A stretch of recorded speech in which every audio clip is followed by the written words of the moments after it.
হরে কৃষ্ণ। ওম নমো ভগবতে বাসুদেবায়।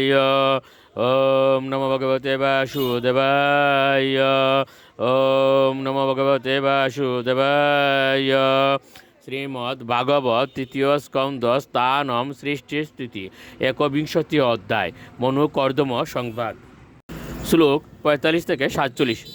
প্রবিশ্য ততীর্থ ব্রহ্মাদিরাজ সহাত্মজ দদর্শ মুনিমাসিনম তস্মিন উত উতাসনম বিদ্যুতমানম বপুষা তপসুগ্র ইউজাচিরম নাতিক্ষামম ভগবত স্নিগ্ধাপাঙ্গাবলোকনাথ তদ্বেরিতামৃত কলাপীয়ুষ শ্রবণেঞ্চ পাংশুম পদ্মপলাশাক্ষম জটিলম চিরবাসসম উপসংসৃত মলিনম ইয়তা অর্হণম অসংস্কৃতম।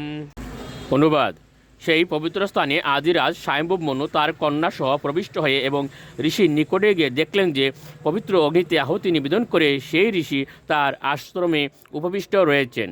যদিও তিনি দীর্ঘকাল কঠোর তপস্যা করেছিলেন, তবুও তার দেহ ছিল অত্যন্ত জ্যোতির্ময় এবং তা ক্ষীণ হয়ে পড়েনি, কেননা পরমেশ্বর ভগবান তার প্রতি তার স্নেহযুক্ত কটাক্ষপাত করেছিলেন এবং তিনি ভগবানের চন্দ্র সদৃশ্য সুমধুর কথামৃত পান করেছিলেন। সেই ঋষির শরীর ছিল দীর্ঘ নয়ন কমল দলের মতো বিস্তৃত, তার মস্তকে জটাভার এবং পরনে চিরবসন। তার সমীপবর্তী হয়ে স্বয়ম্ভব মনু তাকে সুদিত মণির মতো মলিন দেখতে পেলেন। শ্লোক 48। অতুটজম উপায়াতম নিদেবম প্রণতম পুর সপরিয়া পরিয় গৃহনাথ প্রতিনন্দানুরূপয়া। অনুবাদ। রাজাকে তার আশ্রমে উপস্থিত অতিথি দেখে এবং তার সম্মুখে প্রণতি নিবেদন করতে দেখে ঋষি তাকে উপযুক্ত সম্মান প্রদর্শন করে আশীর্বাদপূর্বক অভিনন্দন জানিয়েছিলেন। শ্লোক 49। গৃহীত অর্হণম আশীনম সংয়তম প্রিণয়ন মুনিয় স্মরণ ভগবদাদেশ মিথ্যাহ শ্লক্ষ্ণয়া গিরা।